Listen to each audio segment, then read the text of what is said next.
Ceremonies, Nathan Cassar.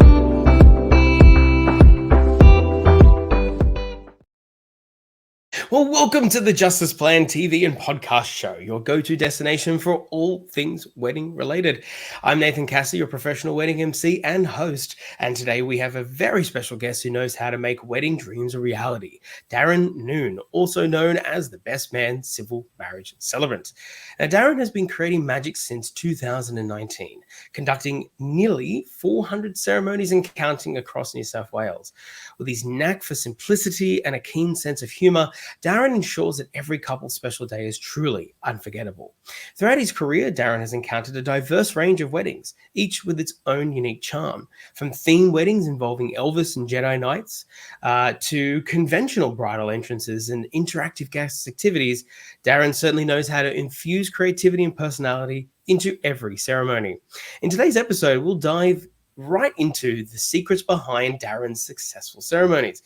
We'll explore how his sense of humor can elevate a theme wedding, share examples of unique weddings that have captivated guests, maybe give you some ideas out there, and discuss the importance of maintaining discretion during key moments.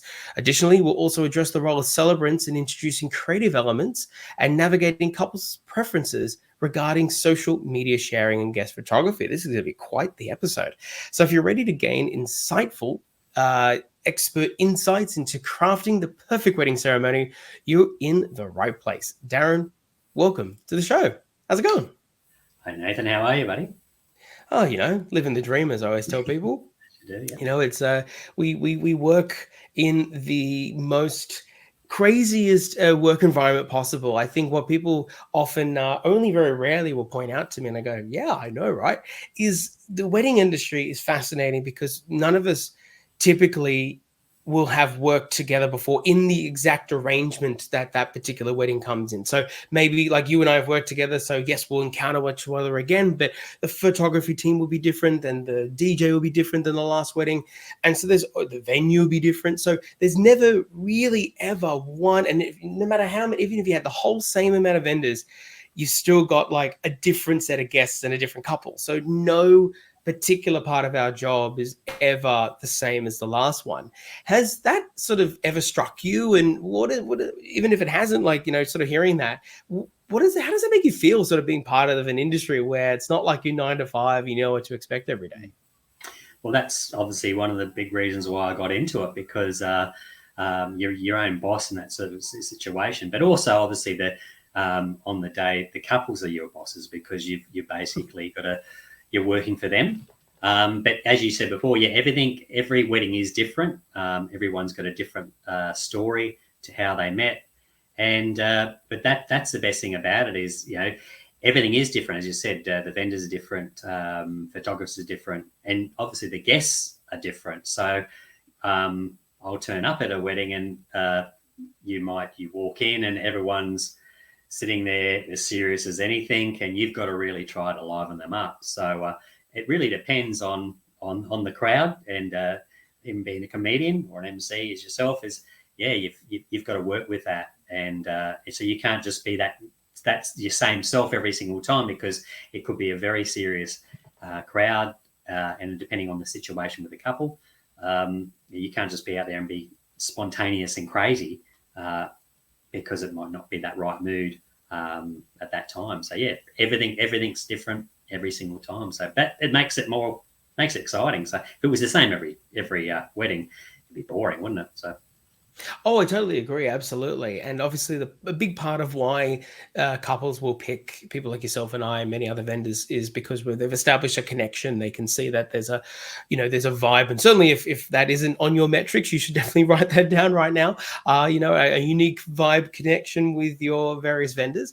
But certainly for celebrants in particular and MCs, there's a real personal, emotional element to what we offer. And so, speaking something that you strive to really inject into every wedding that you do, the object being humor, how does yourself personally, but also generally as celebrants, because maybe if a humorous celebrant is something that people have on their check boxes for who they're trying to find, how can humor transform a wedding from, say, something, how can you take it from maybe, say, silly to extravagant or something else in between? What is sort of how you craft that and inject it in a way that resonates with the crowd and really makes it memorable? Well, firstly, you've got to listen to the couple. And the couple's got to really give you their ideas. So the couples out there, they can't be afraid to say what they want. So I'll have a lot of couples at first will ask to say, have you got a sense of humor? Don't mind me asking, like, can you be funny? Like, so don't be afraid to ask that, because if that's what you're looking for, you'll get that idea from talking to them face to face or even over the phone straight away. So they've got to have that expectation first, and they've got to tell you what they want. And as for the ceremony itself, I always say, well, what sort of ceremony are you after? And you get a bit of a vibe from the couple, and I'll give them ideas as well. But if they're a really serious couple, I won't say, if you looked at doing a theme wedding or something, if they're and had that sort of persona about themselves. So if I can see they've got that real funny side to them, I'll say, why don't you try this? Why don't you do this? Or, it's but on the day itself, you've really got to go with the flow. But there's the serious sides of the ceremony that you've got to do the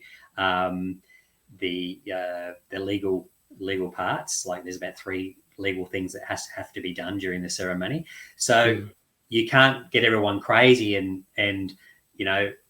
being silly in certain ways, because you've got to do that. Or if you're going to do it, you say, okay, we're going to be a bit serious now. So, and then you read the monitum, which is the legal term that you have to read, and also they have to read their legal vows out. Now they have to be done properly. So if you put the mood into the couple and they're really going crazy and they're laughing and that sort of stuff, they have to read their legal vows out properly. So you've got to sort of get that, like, not being away, like, okay, sorry, just do that again. That's not good enough. So they just have to understand there is a serious side to it, because they're getting legally married by law. So no matter how funny or charismatic the celebrant is, there's that serious side. So you've got to be funny, but also there is a serious side to it. So you just so don't have a bottle of bourbon before the ceremony because I think you're supposed to, but you can't be, because you've got to be actually of good mind, correct? That's the legally you have to. You thing. can't. If it has happened, I've been to weddings, or even their witnesses have to be basically sober in a way. But obviously, if they're having a drink, not going to pull the breathalyzer out and be like, oh, sorry, you're 0.06. Like exactly. But if they're you obviously not going to breath test them, but you can just see that it's like the responsible way of drinking. But if they've got like a half a bottle of bourbon in their hand and you can really see it in them, you've really got to. If it's an hour before, you say, look, mate, you've got to stop that, or you've got to tell them to. You've got to be focused in certain ways, because there is a legal part of it. So people don't talk about this much. I've had so many conversations with celebrants, and I'm sure I've been aware that this is a thing, and I understand why it's not. We don't harp on about it. It almost seems a little bit implied, but certainly, I think it is an important thing, because I know a lot of people. I certainly have a lot of my couples I feel a bit stressed before. Who doesn't, right? You're about to, say I do to the person you're committing the rest of your life to. It's a big thing. And certainly all the legal parts to it are pretty serious and, very, it sort of sets it all out as well. And so I can completely understand the nerves, but I think it's a really good point, because at the end of the day, it does put your celebrant in a really tough position, having to make that call, because there is a legal obligation on your side as a celebrant, right? It is. If they're completely legalist, well, you can't marry them. Simple as that, because really they're not. Are they there by force? And you don't know this. And if they're completely wasted, as we could possibly say, well, then they're not really doing something conscious. So same as a witness, when they're witnessing, like I've had a witness come up, I think it was the bride's father come up, and he was legalist, and hey, give me the pen, and it's a complete. I just went, sorry, buddy, he can't sign this. He didn't witness anything. I don't think he knew what happened just 5 minutes ago.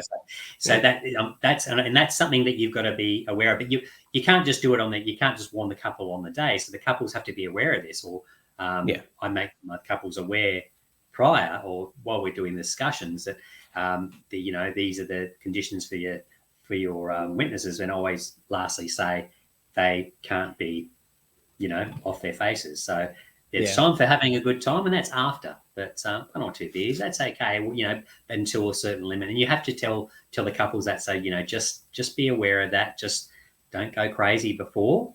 Yeah. So that's something that couples have to sort of be very aware of, because it is it's a legal. It's a legal ceremony that you're actually conducting. So it's by law. So you wouldn't go Certainly a into good point. So yeah. Yeah, I mean, look, it's definitely something for people to keep in the back of their heads. But I've not had a lot of experience watching that unfold, so but I can confidently say, at least within the weddings I've done, it's never been too much of an issue. So I know people generally keep themselves, ready and raring for that reception afterwards.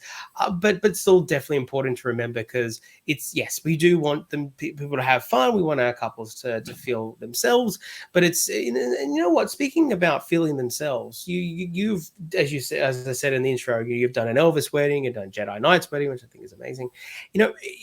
How can you share some examples of sort of these unique weddings that have just completely captivated guests in a way?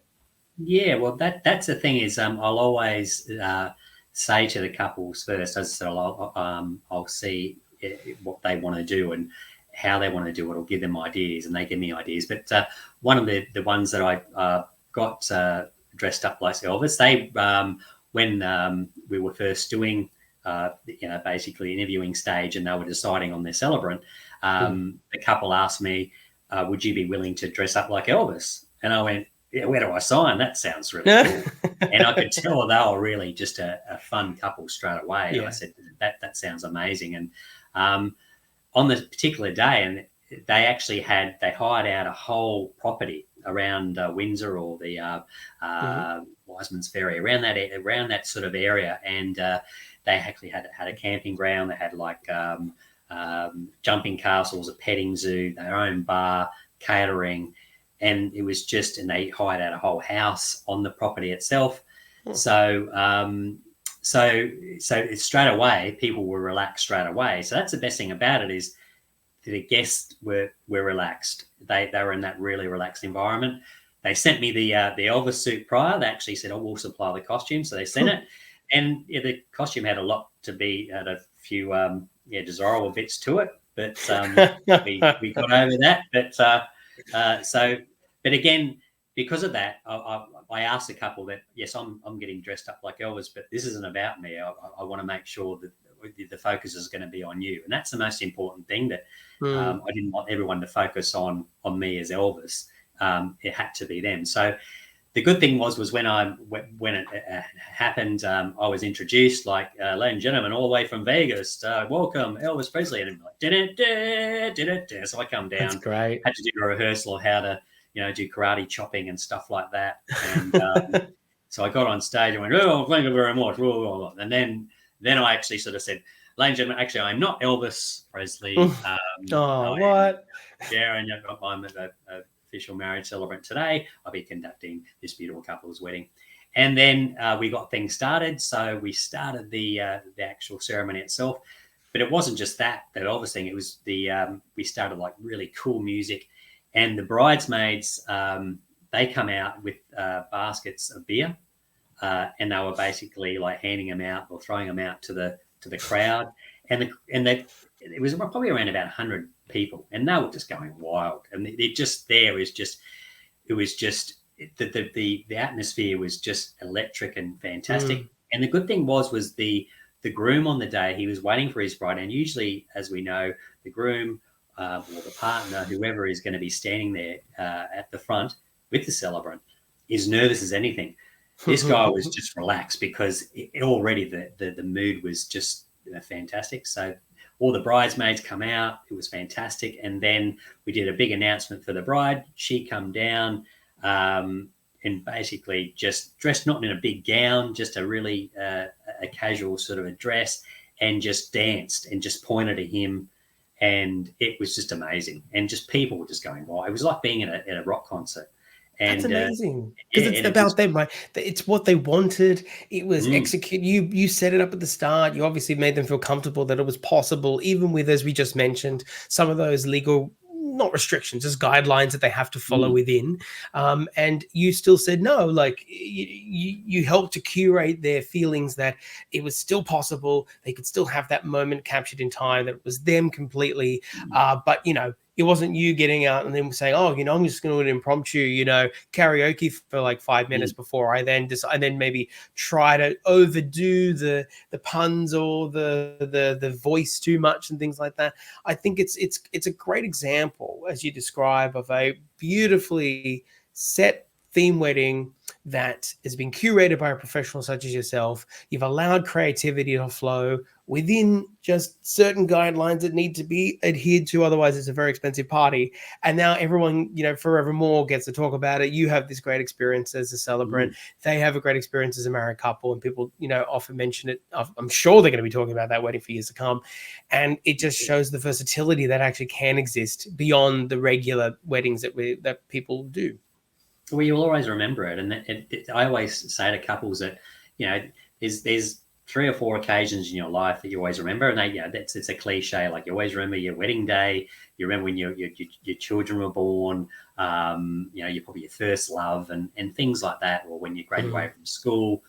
But this is a day that, you know, because sometimes a lot of couples will go into it, just go, oh, we're just getting married, and, you know, we just want to save money and we want to do this. But you can do something. You don't have to have a massive expense to do something memorable and to always remember, because, again, you know, this is a day that for you to remember, you and your partner to remember. So don't always think it's got to be like you've got to play with the crowd or your guests, because it's your day.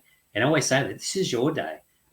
It's not my day. I mean, I'll make it special for you, but I'm the Morgan Freeman on the day. So I'll be saying things, but people aren't focusing on me. They're focusing on you. So they're hearing me, but they're not listening. They're listening to me, but they're not seeing me. So that's the biggest thing about it, is to have that day that is just memorable. Because, again, but if you have your guests that also talk about it, like you'll go to work on Monday morning and they'll go, oh, what did you do on the weekend? Like, oh, I went to a wedding. Oh, yeah, the bride was beautiful. Or they were, or, you know, the couple were, they were perfect for each other. Oh, yeah. And, you know, I had a few beers afterwards and I can't remember how I got home. But if you had this great theme wedding or something memorable like this, they'll just go, you'll actually say before it, like, guess what I did on the weekend? I went to this great wedding and it was just awesome. It blew my mind. And then that gives them ideas to have something later on for their wedding, or give their friends ideas. So, I mean, yeah, why not do it? I mean, we're not in the world now where you can either get married in a church or a registry office. You can do anything anywhere. You can get married in your own toilet if you want to. You can do anything you want to do. So just use it and abuse it. And that's what I say to couples. But some just don't. They just want the traditional thing. So that's fair enough. And that's okay. That is okay. I mean, I'd say about 90% of my weddings are just, you know, the traditional thing, which is great. And they're just as nice. But don't be afraid to, spread your wings and do something different, because you'll always remember it. And you look at the photos on the day and it just makes you laugh, and you do something different. Why not? Oh, 100%. Absolutely. I mean, I stake my own brand on that too. So it's, I'm a champ. I'd love to champion those kind of ideas of, you know, if something really sticks out as something that is going to be you and exemplify the couple that you are, but it's perhaps like a little against the grain, so to speak, or unusual, just do it. Just do it and allow us to help you, you know. You mentioned photos just then. And I think photos are a really interesting thing, because there's a lot of interesting conversation online amongst celebrants about how much or how little presence a celebrant specifically should physically be in photos during a ceremony. And I know that this is it's an interesting, I'm sure if you look online, you can see a lot of other podcasts talk about this as well. There's a lot of inner chatter in the industry, sort of a behind the curtain look to tell you here right now. There's a lot of controversy about this, but I know that you have a take on this. So my question to you is how important is it for a celebrant, in your opinion, to maintain discretion and avoid being in those photos at key moments? Again, as a couple, always ask that question. I get a lot of couples will ask me that they'll send me examples of photos where they'll have the final kiss and there's this head there that's looking like some sort of weirdo going, oh yeah, give it to her. And honestly, it looks like there's some sort of like, who's that?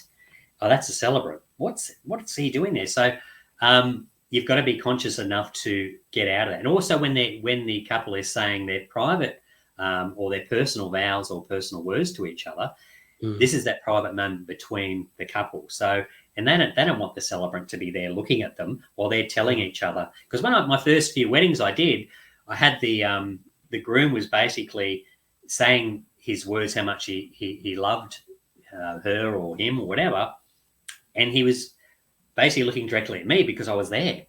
And this is like 1 or 2 weddings down, and I went, I shouldn't be here, because he's looking at me and I'm going, look at her or look at him. Please. And so after that I went, so I just go, I give them the microphone, or I give them the floor, and I just go to the side, because that way you're not the focus, or you're not anywhere in them photos or the video or whatever. So you don't be afraid to ask that question. But obviously that final kiss is, ask the question. Don't be afraid to say, can you get out of the way, or can you stand over here or this angle, or we're going to Z you out of the photos. Who cares if you do? I mean, I said, I don't wear polka dot suits. I don't do any of that. And if you are, have a celebrant who is going to wear like a bright gold suit or whatever, and it just, it's going to be they're going to be a focus. They're going to be the focus. So always ask that question that, what do you do about the photos? Don't be afraid to ask all these questions, because it's not about the celebrant. It's about the couple. That's the main thing. And the wedding party. Get out of the way. I think it's a great point. A great point you keep raising that I absolutely resonate. Ask questions. Ask questions. Set a standard. Ask questions, because it's a great way to vet the countless vendors you're going to be encountering and inquiring with. And certainly once you have locked someone in that is your vibe and fit, it's still then important to continue to ask those questions based upon your initial impressions of what they can offer and not offer. So yeah, you're right. It's the worst thing, I think, I'm speaking on behalf of all vendors, when whatever you do out there, it's the worst thing when you get this, hypothetically getting this feedback, which is, oh yeah, I wish we'd done this, or wish this didn't happen. And it's like, I had no idea. And that would have just been easily solved by a 5-minute conversation. So I got one more question for you, and I've got a couple of rapid fires, and we'll wrap up for today. And this, again, going back to this photography thing, but more specifically around social media, because obviously, as vendors, I'm not going to lie. Before I started in this industry, I don't know about yourself, Darrin, but when I started in this industry, my personal Instagram had 2 photos. It still today has 2 photos. So I don't care for it, but I do love my business one, because it allows me to express my personality and reach new people. So I do generally love to express myself like that. But there's a big there's a lot of conversation as well about how social media shares go on between vendors and the couples, and then how much guests, for instance, there's a lot of unplugged weddings happening right now. It's a very in vogue thing. Big signs coming in, and this is all great stuff, setting standards, big signs saying unplugged. I'm sure you've said many times recently they would like all your phones to be switched off or put into silent. We don't want to see phones. We just want to see smiles. And so how do you navigate that, and how do you advise? Obviously, you bring a lot of direction into that by verbalizing on the day, but then how do you also navigate that when couples out there are worried about perhaps those photos going online before they've even had a chance to even enjoy the first professional photography?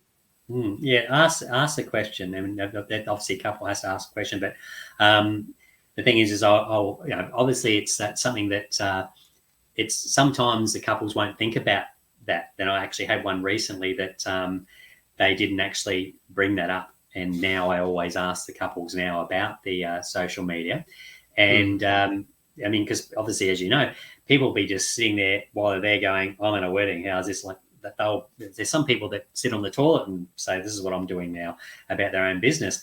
So, and you don't want that. This is your day. So really, you don't want people putting up posts about where they are, because this is your moment. But it's a good idea to put signs up as well, because I might do a briefing like, please have obviously your phones on silent. Also, the couple has requested that nothing to be put on social media until after. And I'll just make a joke about it. I'll say, the photographer here, he'll only charge you a few bucks for a photo. So don't worry about that. So you could put a light side to it. Otherwise, people just look at you and go, this guy's an arsehole.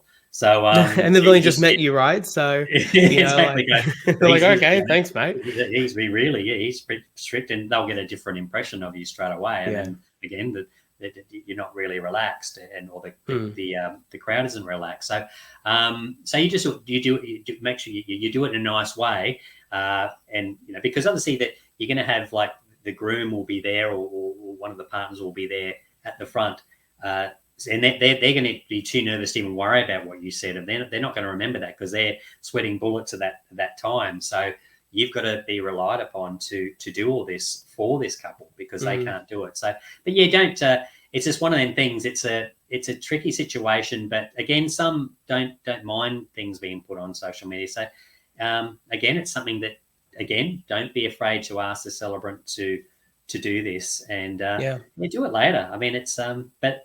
Some people want their faces out there straight away. They want to be advertised. So why not? I've had a couple of weddings actually to add to that as some strategies that may resonate with the audience. I've had and then even myself, I've played celebrant once. They were married like months before the date, so I was just playing the role of it, and it's a lot of fun to say. Actually, these are the legal part, but I'm not actually going to say that right now. It's great, but. One thing that they really wanted that I recommended to them was because I also wrote about this and I'd seen other celebrants do it. And I thought it was amazing. It was such a great idea. Is that there's another way to go about this where you still have the unplugged part, but what you do is at the very beginning, you say, right, I know how much you're all desperate to take a photo of this. So what we'll do is I'll give you 2 minutes. I'm going to put a timer on. I'm going to put some music on, and it's literally going to stop at 2 minutes. And you can take as many photos as you want. They'll pose in all sorts of different directions. But the moment that 2 minutes is up and I'm back on the stage, we are getting right to it. That phone goes away and you're not allowed to post it afterwards. I thought that was a really great job, and it worked well, the one I did it as well, because it got sort of that jitter out of the audience. There's some people that are just, it's their personality, and that's fine, people are different. But this is like they had to, it was like, oh, I've got to take the photo. And so have a selfie. Do the selfie sorry? thing. Do the selfie as well. Sure, yeah, absolutely. Whatever format they needed, but I just felt that it really cleared the air. We are running rapidly out of time. So speaking of rapid, I want to ask you a very few quick questions before we get out, and we'll find out how people can connect with you. First up, number one, what is your number one, just quick, whatever comes to mind, top trend that you're seeing coming through in 24?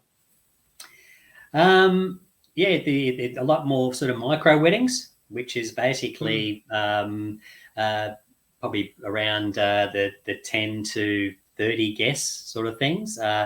That's the micro weddings. It's just something. Everyone just saying we just want something simple, because I think the days of the 200-300 guests. Because again, years ago you do that and you probably never see half these guests again in your life, unless you have a present from them. But it's simplified. We just want something simple and easy, and we just want to get married. And that's the main thing. So obviously it's called. I think it's a new sort of trend now. It's called a micro wedding or elopement. Elopement or the micro wedding. So just a lot smaller. So the days of the big weddings, the huge big things like my big fat Greek wedding sort of thing. Them sort of days are they're sort of starting to diminish. They're still around, but not as many. Yeah, no, very true. Definitely seen that myself. Number two, do you prefer indoor or outdoor weddings? Doesn't worry me. It's depending on the weather. I mean, it doesn't. And again, that could change. So a lot of people, and again, there's something the couples have to always have is a plan B. And I always ask me, have a plan B in place, because they might have an outdoor wedding. Have a plan B, because it'll be raining or scheduled for rain. And I'll say, have you got a plan B? They go, no. And this is at a venue. A lot of venues will already have that. A lot of the they will have that in place, but. Make sure about that and have it in place by that morning. If it's looking at rain, move it or whatever. But it doesn't really worry me. I mean, it's depending on obviously the sound systems, that sort of stuff, and how many guests you have. So it doesn't really worry me. Again, if it's in the middle of the summer, that could be a problem, because not that I wear makeup, but that could run. You could though if you wanted.